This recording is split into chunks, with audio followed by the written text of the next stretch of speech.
Baik, siap diskusi yang baik, Pak? Ya, Baik. Pertanyaannya adalah, benarkah Quran sebagai kitab penjelas itu hanyalah gombal saja? tidak benar. Tidak benar. Sekarang saya tanya kepada Bapak. Bapak sunat? Sunat. Anda sunat karena mengikuti milah Ibrahim? Betul. Apakah di dalam Al-Quran disebutkan bahwa Ibrahim itu bersunat? Tidak. Kitab apakah yang menjelaskan bahwa Ibrahim itu bersunat? Kisah Para Rasul 78. Kisah Para Rasul. Jadi bukan Al-Quran yang menjelaskan bahwa Ibrahim itu sunat? Quran menjelaskan. Pak, saya ulangi lagi, Pak Langkat. Dengar dulu. Pertanyaan saya, Pak, yang dijawab, dengarkan. Apakah Al-Quran memberi penjelasan bahwa Ibrahim itu bersunat? Tidak. Tidak. Kitab manakah yang memberi penjelasan bahwa Ibrahim itu bersunat? Kitab apa? Jabur. Baik, berarti klaim Anda yang mengatakan bahwa Quran itu kitab yang menjelaskan hanyalah gombal, betul atau tidak? Tidak. Loh, gimana sih? Tapi dia nggak menjelaskan bahwa Ibrahim itu sunat. Kasih saya jawaban. Saya tadi sudah menjawab, adakah kata sunat di Al-Quran? Tidak. Jelas ya, tidak. Berarti klaim Anda bahwa Quran itu kitab yang menjelaskan itu berarti hanya gombal. Dengar dulu. Loh, kok dengar dulu gimana? Ini di An-Nahl dikatakan, kemudian kemudian kami wahyukan kepadamu, wahai Muhammad, ikutilah agama Ibrahim, seorang yang hanif, dan bukan dia termasuk orang yang mempersekutukan Tuhan. Berarti Muhammad disuruh mengikuti agama Ibrahim. Oke, jelas? Jelas. Di mana agama Ibrahim itu bersunat? Di apa? Di Kisah Para Rasul. Oke, berarti intinya kita nggak bahas ini. Yang saya bahas gini loh. Kalau memang Al-Quran itu kitab yang menjelaskan, mengapa yang menjelaskan bahwa Ibrahim itu sunat bukan Al-Quran itu sendiri? Padahal diklaim bahwa itulah kitab yang memberi penjelasan. Tidak ada yang mengklaim bahwasanya Al-Quran itu mengatakan. Baik, saya bacakan ayatnya. Kalau Anda tidak percaya bahwa Quran mengklaim bahwa dirinya kitab yang menjelaskan segala sesuatu. Di dalam surat An-Nahl ayat ke-89. Saya bacakan, Pak, ya. Surat An-Nahl ayat 89. Anda bisa cek kalau saya berdusta. Ingatlah ketika kami menghadirkan seorang saksi kepada setiap umat dari kalangan mereka sendiri, dan kami mendatangkan engkau Muhammad menjadi saksi atas mereka. Kami turunkan kitab Al-Quran kepada kamu untuk menjelaskan segala sesuatu sebagai petunjuk, rahmat, dan kabar gembira bagi orang-orang muslim. Bapak percaya tidak bahwa Quran kitab yang menjelaskan segala sesuatu menurut ayat ini? Betul. Di mana? Oke, sekarang yang mana kitab yang menjelaskan bahwa Ibrahim itu bersunat? Tadi penjelasannya dari Kisah Para Rasul. Berarti bahwa gelar bahwa Quran sebagai kitab penjelas, tetapi ternyata yang menjelaskan bahwa Ibrahim itu sunat bukan Quran. Berarti betulkah bahwa itu hanya gombal saja bahwa itu kitab yang menjelaskan? Tidak.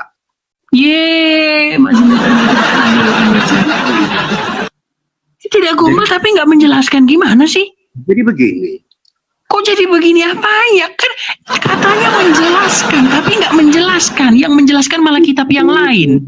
Dikatakan ikutlah. Ini yang dijelaskan di sini biar tahu bagaimana cara sholat, bagaimana cara sholat puasa. Apakah Quran menjelaskan itu? Apakah Quran menjelaskan bagaimana tata cara sholat? Rakaatnya tidak. Cuman berarti bahwa Quran kitab penjelas itu berarti gombal. Tidak. Maksudnya karena buktinya dia tidak mampu menjelaskan bagaimana tata cara sholat. Memerintahkan sholat tidak ada. Saya tidak betul, bilang, ada. Pak Langkat, Pemerintah dengarkan sholat Pak ada. Langkat, Pak Langkat, dengarkan Pak, pelan-pelan Pak, jangan ini. Saya tidak tanya apakah Quran memerintahkan sholat, jelas Quran memerintahkan sholat, Aqimus sholat, jelas. Ya Yang jelas. saya tanyakan Pak, apakah Quran menjelaskan tata cara sholat, Tidak. bacaan-bacaannya Tidak. sholat? Tidak. Tidak. Berarti klaim bahwa Quran itu kitab yang menjelaskan segala sesuatu adalah gombal karena ternyata dia tidak menjelaskan Pak. Tidak. Kok tidak, gimana? Buktinya dia tidak menjelaskan bagaimana tata cara sholat. Begini. Kok begini, gimana lagi sih? Ya Aqimus salah, laksanakan sholat. Udah. Saya tidak tanya laksanakan sholat. Yang saya tanya, apakah kitab Quran menjelaskan tentang tata cara sholat dan bacaan-bacaan apa saja dalam sholat? Dijelaskan nggak oleh Quran? Saya jawab udah berapa kali tidak. Tidak dijelaskan. Artinya Anda mengatakan bahwa Quran itu sebagai kitab yang menjelaskan. Berarti Iya. Anda bohong. Iya. Apa Ya pula jelas bohong? sudah. Berarti Anda bohong bahwa Quran itu kitab yang menjelaskan. Menyuruh sholat ada di sana. Bagaimana? Buset, masih balik. sholat ada di hadis. Masih belum balik lagi dia pemirsa. Bagaimana tata cara sholat ada di hadis. Baik, Gitu. kita ini sekarang gue tanya Pak, hukum sunat itu wajib atau tidak? Wajib. Wajib. Karena perintah dari Allah. Di mana? Menyuruh ikuti agama Ibrahim. Masalahnya Quran nggak bilang Ibrahim itu sunat. Iya, tapi ya begini. Tapi bagaimana lah saya menjelaskannya? Iya, karena Apapun tidak penjelasan dijelaskan saya, dalam Quran, Pak. Saya menjelaskan kepada orang banyak ini. Apapun Iya, ada penjelasan 1.600 orang yang nonton, Iya, yang lihat. iya. Yang tidak tertulis di Al-Quran seperti tadi, ikutilah agama Ibrahim. Apakah disebutkan situ puasa segala macam? Tidak. Itu ada pengertiannya di hadis. Udah. Bagaimana Ibrahim? Sholat Ibrahim. Kami ikuti sholat, tapi disempurnakan oleh Al-Quran menjadi. Oke, berarti kitab yang menjelaskan. Oke, berarti kitab yang menjelaskan itu adalah hadis. Tidak Al-Quran. Tapi yang Bapak gunakan hadis loh, yang menjelaskan bukan Quran. Gimana sih? Al-Quran menyuruh sholat, bos. Al-Quran menyuruh Pak Langkat, saya Iya. tidak tanya Pak Langkat masalah Quran menyuruh sholat. Yang saya tanya, apakah Quran menjelaskan tata cara sholat dan bacaan-bacaannya? Bapak bilang tidak. Lalu kitab apa Pak yang menjelaskan itu? Bapak bilang hadis. Berarti kitab yang menjelaskan tata cara sholat Quran atau hadis? hadis. Berarti kesimpulannya, kalau begitu kitab Quran bisa tidak dibikin sebagai kitab yang menjelaskan tata cara sholat? Tidak. Berarti bahwa Quran kitab yang menjelaskan itu tidak benar. Gimana sih? Itu tata cara sholat tidak. Iya, Tapi berarti sholat berarti Anda akui bahwa Quran bukanlah kitab penjelas segala sesuatu. Penjelas, dia penjelas. Disuruh sholat. Gimana ini saya harus ngomong ini? Disuruh sholat. Hai, sholatlah kamu. Itu kata Allah. Laksanakan sholat mengingat aku kata Allah. Tapi dia tidak menerangkan sana berapa rakaat, berapa. Baik, biar kita nggak muter-muter di situ Pak. Itu Rasulullah yang menjelaskan. Baik, biar kita nggak muter-muter di situ Pak Langkat. Saya buat analogi dulu. Kalau kamu cerdas ya, tidak mencari kesalahan, ya kan? Kalau kamu cerdas, saya buat analogi. Undang-undang itu harus ada peraturan presiden. Undang-undang itu harus ada peraturan menteri. Peraturan menteri itu harus ada perda. Ada peraturan daerah, begitu dia. Sudah? Apakah undang-undang itu semuanya mengatur di daerah, di kabupaten dan kecamatan? Tidak. Undang-undang. Tapi undang-undang memerintahkan begini loh kabupaten, begini loh kecamatan, maka kecamatan dan kabupaten ini aturannya. Begitu. Kata siapa undang-undang harus ada perda? Kata siapa undang-undang harus ada anunya? Kata saya. Oke, coba jelaskan di mana peraturan presiden tentang KUHP? Tidak ada. Tadi katanya harus ada. Katanya harus ada tadi. Tidak ada. Itu KUHP zaman Tadi Anda bilang barusan harus ada. Gimana sih? semua. Tidak semua. Loh. Tadi Anda bilang harus ada. Tidak ada. Itu berkaitan dengan daerah. Kalau Udah, oke, sekarang gini aja penutup. Kalau berkaitan dengan hukum, dia satu komando dari atas ke bawah. Itu soal hukum. Soal pemerintahan, lain di pusat, lain provinsi, lain di kabupaten. Baik. Sekarang kita ke intinya.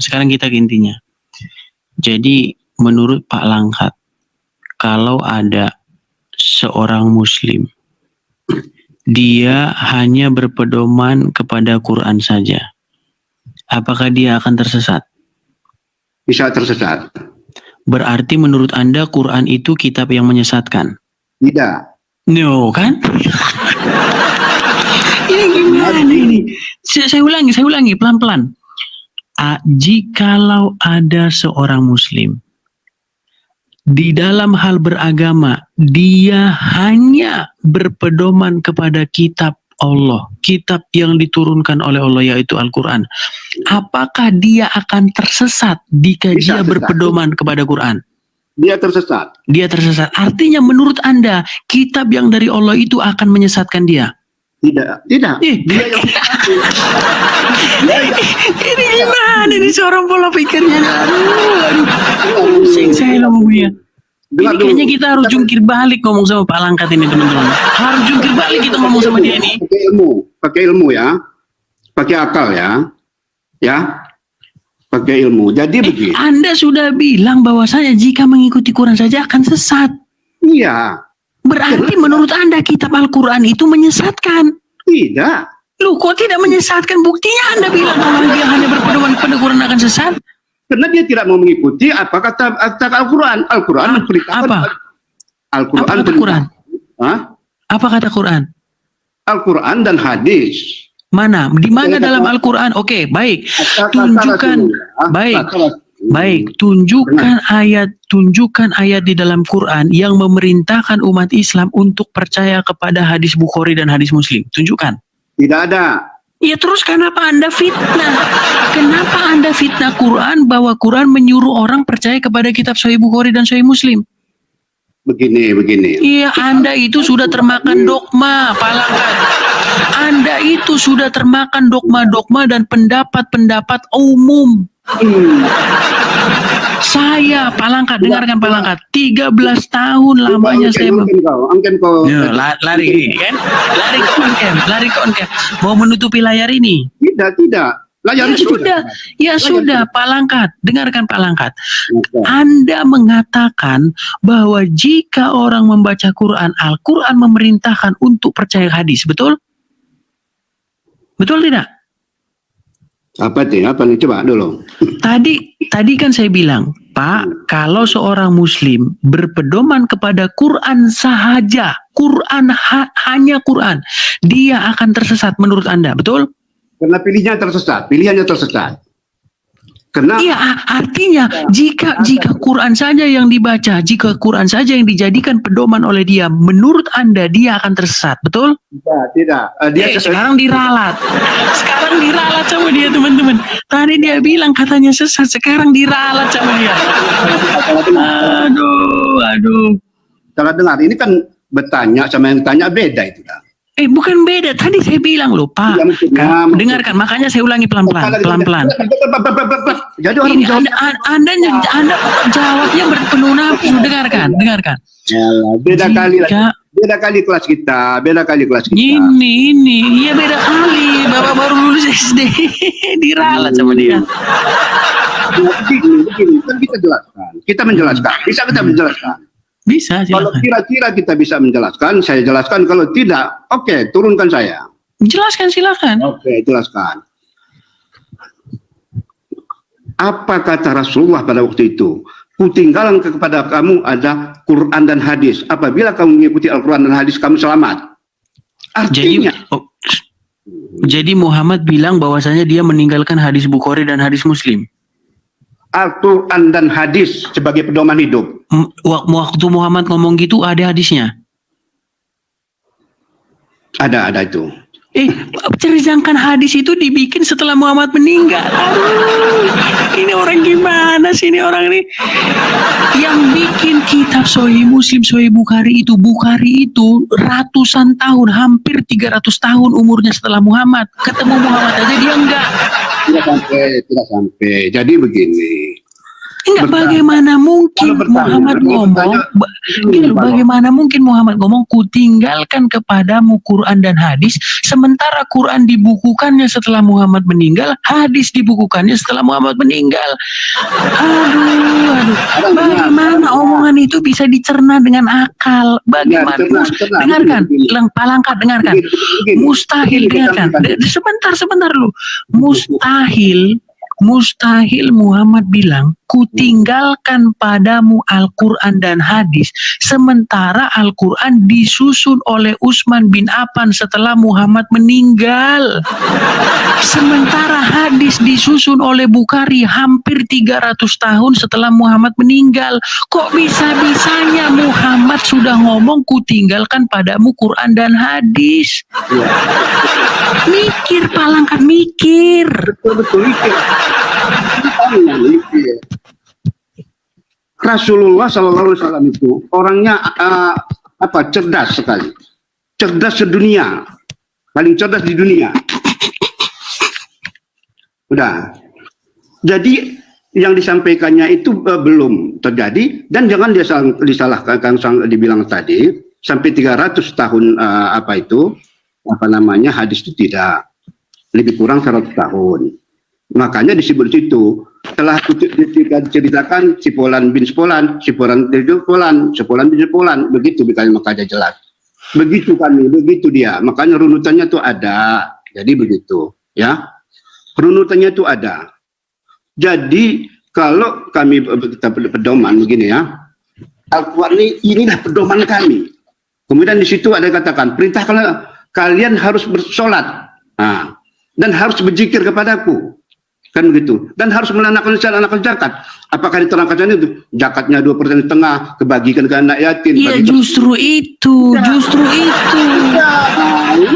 sini kami diperintahkan zakat itu di Al-Quran, kemudian diterangkan di hadis. Baik. Nah ini, oke, sebentar, Palangkat, saya masuk ke situ. Apakah Quran menyebutkan bahwa zakat itu jumlahnya 2,5%? Tidak. Lalu kitab apakah yang menjelaskan jumlah zakat itu berapa persen? Kalau nggak salah hadis, kalau nggak salah hilaf. Oke, berarti kitab yang menjelaskan bahwa jumlah zakat itu 2,5% bukan Quran. Penjelasan detail Al-Quran adalah hadis. Udah? Oke, berarti hadis yang lebih menjelaskan daripada Quran. Menjelaskan, perintahnya ada di Al-Quran. Iya, berarti hadis lebih menjelaskan ketimbang Quran. Ya. Nah, itu berarti gelar bahwa kitab penjelas itu lebih layak disandang oleh hadis, betul? Bisa juga begitu. Wah, iya, sudah diakui pemirsa. Artinya berarti hadis lebih tinggi daripada Quran, betul? Tidak. Inilah salah. Tidak. Gimana? Tidak, gimana? Tapi hadis yang menjelaskan. Begini. Maka janganlah ngomong aja. Bekasi juga. Oke, sekarang gini aja, dibalik aja Palangkat.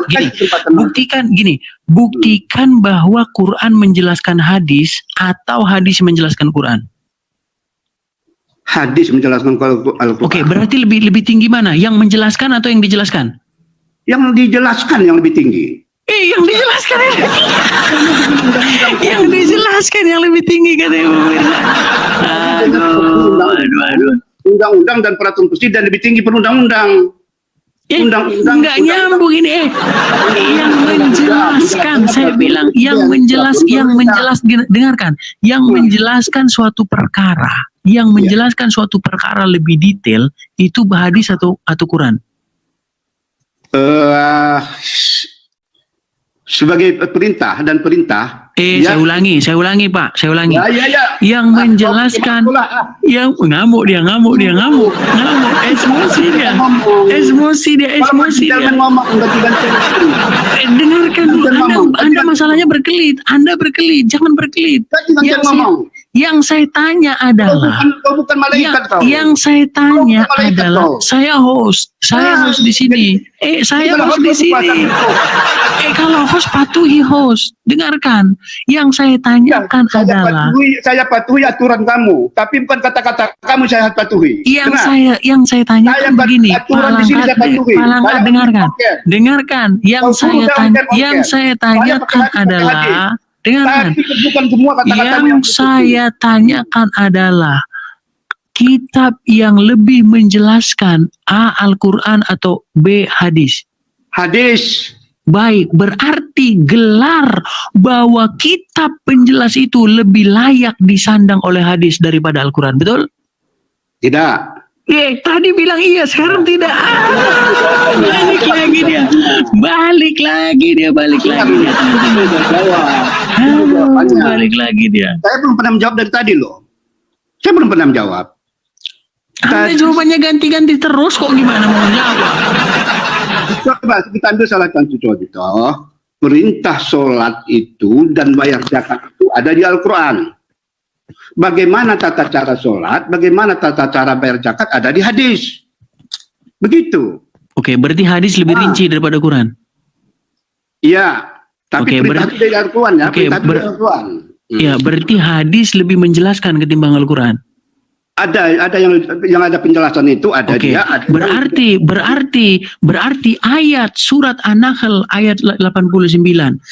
Kami turunkan kepada kamu kitab Al-Quran untuk menjelaskan segala sesuatu. Berarti ayat ini Anda anggap dusta? Ya, tidak. Al-Quran. Anda sudah bilang yang menjelaskan lebih rinci adalah hadis. Sementara ayat ini bilang yang menjelaskan segala sesuatu Quran. Aduh, yang mana yang mau saya percaya ini? Yang mana yang mau saya percaya? Kamu mau adu congor saja? Bukan adu congor, adu argumen bahwa argumenmu itu bertolak belakang dengan Quran. Sambil belum jawab dari tadi loh, belum dikasih menjawab. Kamu potong-potong saya. Palangkat, dengarkan Palangkat ya. Anda sebagai umur saya hormati. Anda lebih tua, saya hormati usia Anda. Dengarkan, di sini dikatakan bahwa kitab Al-Quran itu menjelaskan segala sesuatu. Surat An-Nahl 89.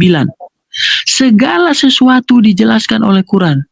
Tapi ketika saya tanya Anda, di manakah penjelasan bahwa Ibrahim itu sunat? Anda pergi ke hadis. Anda tidak pergi ke Quran seperti yang dikatakan Quran bahwa Quran menjelaskan segala sesuatu. Bukankah layak saya katakan bahwa Anda menggombal kepada saya ketika Anda bilang Quran itu menjelaskan segala sesuatu?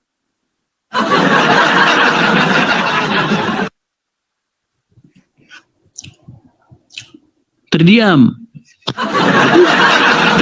dia sekarang, terdiam. Saya ngomong kamu potong. Kalau dengan tata cara, misalnya nih ya, dengan tata cara kami mau tidur, mau ke WC, juga dijelaskan di Al-Quran. Al-Quran itu setingginya mungkin lebih dari 20 Mana dalilnya? Dalilnya mana? Ini dulu. Makanya dia ada di hadis. Al-Quran itu induknya seperti tadi. Kalau dijelaskannya secara runut di situ, soal sholat. Sholatlah di situ 5 waktu. Subuh 2 rakaat sebelum terbit matahari. Zuhur 4 rakaat sebelum baru tergelincir matahari. Asar tidak dijelaskan itu, cuman sholatlah kamu. Maka ada Rasulullah SAW, orang yang cerdas, orang yang paling dikagumi di dunia. Makanya dia menjelaskan tata cara sholat. Maka kami mengikut dia. Maka ada kami itu di iman kami itu imani Allah, imani Rasul, imani kitab-kitab. Makanya kami mengimani dan kitab Zabur kami imani loh. Injil kami imani, yang kami imani termasuk Yohanes 7:8. Jangan lari kemana-mana Pak Langkat. Saya beri Anda waktu, tapi Anda lari kemana-mana loh. Jadi apalagi yang saya jelaskan coba. Oke, yang saya tangkap sebentar, yang saya tangkap dari apa yang Anda katakan adalah bahwa Al-Quran itu tidak menjelaskan sesuatu dengan rinci, tetapi yang menjelaskan dengan rinci itu adalah hadis, betul? Betul. Baik, Anda punya Al-Quran di tangan? Enggak semua. Apa? Enggak semuanya. Anda punya Al-Quran di tangan? Enggak. Baik, saya bacakan di sini surat Hud ayat yang pertama. Alif Lam Ra. Inilah kitab yang ayat-ayatnya disusun dengan rapi serta dijelaskan secara terperinci yang diturunkan dari sisi yang maha bijaksana lagi maha tahu. Masih Anda bantah bahwa Quran ini kitab yang jelas lagi terperinci? Enggak, jelas, betul itu. Terus kenapa kau bilang yang memperinci itu kitab hadis? Itu hukum-hukum Allah. Di Al-Quran itu ada hukum-hukum Allah. Yang ditambah-tambahi lagi sama dia kan? Ditambah-tambahi lagi sama dia. Mana di situ hukum Allah? Hukum-hukum Allah ada di situ di Al-Quran. Jadi Quran bukan hukum-hukum Allah? Seperti perintah sholat, perintah berzakat. Inilah teman-teman ya. Seperti perintah haji. Perintah haji di situ tidak bicara detail katakannya pergilah ke Arab, pergi ke sana, tidak. Ada panutan, ada penunjuk yang lain tentang melaksanakan haji, tentang melaksanakan puasa, laksanakanlah puasa 1 bulan. Tidak ada dikatakan, yang mengatakan itu hadis.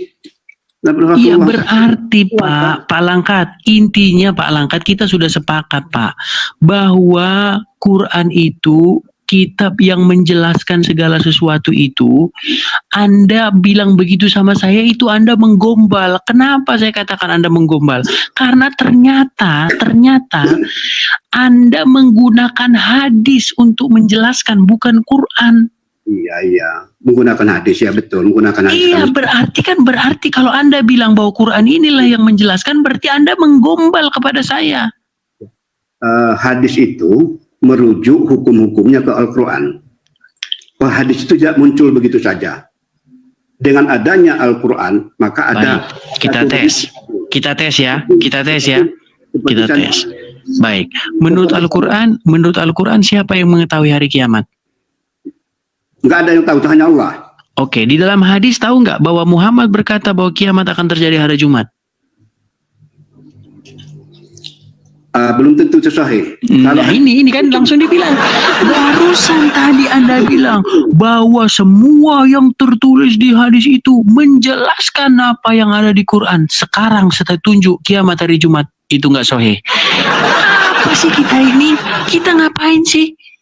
Oke, hari Jumat. Tapi bulannya sama tahunnya tidak kan? Iya, tapi kan sudah dikasih tahu bahwa hari kiamat tidak akan terjadi kecuali hari Jumat. Berarti ketika hari masih Kamis, ketika hari masih Minggu, hari masih Senin, Selasa, Rabu, tidak akan terjadi hari kiamat. Berarti orang sudah tahu bahwa kiamat tidak akan terjadi kecuali hari Jumat. Sudah ada bocorannya. Sekarang kutanya sama Anda, menurut Quran tidak ada yang tahu kecuali Allah. Menurut hadis, Muhammad tahu kiamat hari Jumat. Sekarang bagaimana Anda bisa percaya hadis lagi?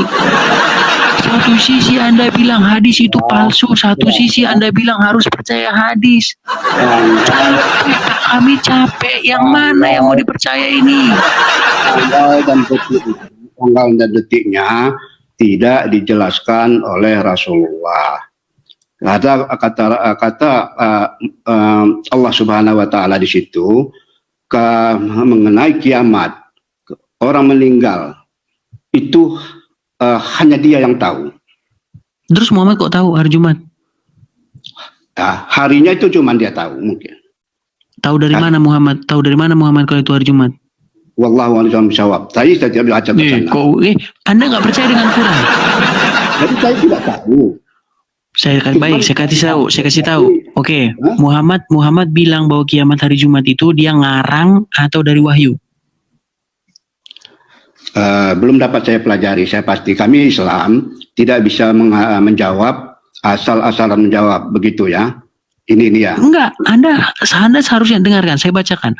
Wa ma yantiqu anil hawa in huwa illa wahyu yuha. Tidaklah apa yang diucapkannya itu berdasarkan kemauan hawa nafsunya, melainkan berdasarkan apa yang diwahyukan kepadanya. Anda percaya itu? Ya. Berarti semua yang diucapkan Muhammad berarti bukan menurut hawa nafsunya, tetapi dari wahyu, betul? Wahyu, ya. Oke, Wahyu. berarti kiamat hari Jumat itu didapatkan Muhammad dari wahyu, betul? Nggak bisa tahu. Mungkin bisa. Loh, gimana? Ini standar Anda ini gimana? Nggak mau jujur loh. Anda di satu sisi percaya bahwa setiap yang diucapkan Muhammad itu wahyu. Ini ayatnya ini. Ya, Ini ayatnya. Itu ayatnya. Coba baca dulu.